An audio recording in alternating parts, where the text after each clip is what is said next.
मोदी जी को हाथ को टाण करने शासन क्षमता हाथ को दबा एमने जब जीतवे विजु जनता दल मत कहूँ पार्लियामेंट कैंडिडेट मैंने कौन दिल्ली में कौन करुले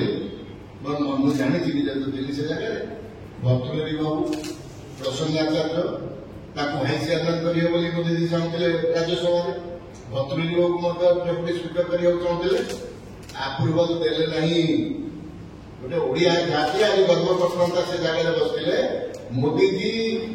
चाहूले से गोटे विद्वान व्यक्ति भर्तृहरि बाबू प्रसन्न आचार्य चाणक्य बोली कहुए उपयुक्त स्थान में बसैया अरे बाबा आप तो मुख्यमंत्री आउ जन तो क्या मुख्यमंत्री आप तो ठीक जगह अच्छा जदि 25 वर्ष भर नवीन बाबू कहीदेवे जे यही व्यक्तित्व को मुझे सम्मान सहित गोटे यही जगह पहुंचे से ना से कहीपर ना बर जो मैंने उपस्तर गोटे पर गोटे गाड़ी दिगला फोपाड़ी दिगला आज एम तो अवस्था या विजु जनता दल साधारण कर्मी मान सम्मान कौन मत कहूँ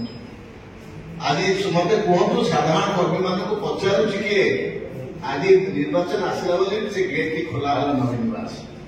ये गेट टी खूब शीघ्र नॉमिनेशन चलला ताला पड़ बस कर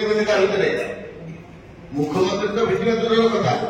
आप मुख्यमंत्री भेटी पारे ना ये हूँ भाग्य ओडिया जाति आम आज लज्जित जे गोटे एभलिया शासन में 25 वर्ष है जहाँ को लोग एत स्नेह श्रद्धा यही बीजेपी भाई माने बीजेपी कर्मकर्ता बीजेपी नेता मैंने खटी प्रथम पाली नवीन पट्टनायक को मुख्यमंत्री पद समस्ते बसई किंतु तमें फोपाड़ी देल ये छलना ये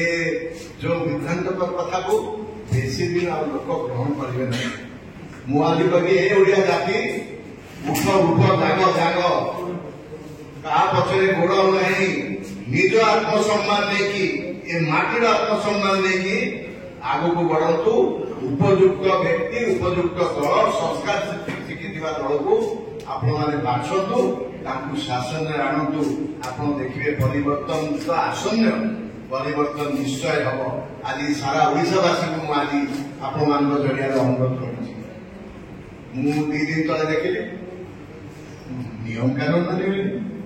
5,000 कोटी मान को दवा एवं तो घोषणा हवा उचित नुहे कौन कहे तुम मान तो आगुरी टका दौड़ ये जो भाषा प्रयोग कर गोटे कौन मुझे जापारे एत दिन शासन रहा गोटे संस्कार तो सामान्य संस्कार तो सीख समस्त गोटे सम्मान दियो से कथा ना केवल भोट राजनीति आमको भोट दरकार जदि भोट मिलगला गेट तला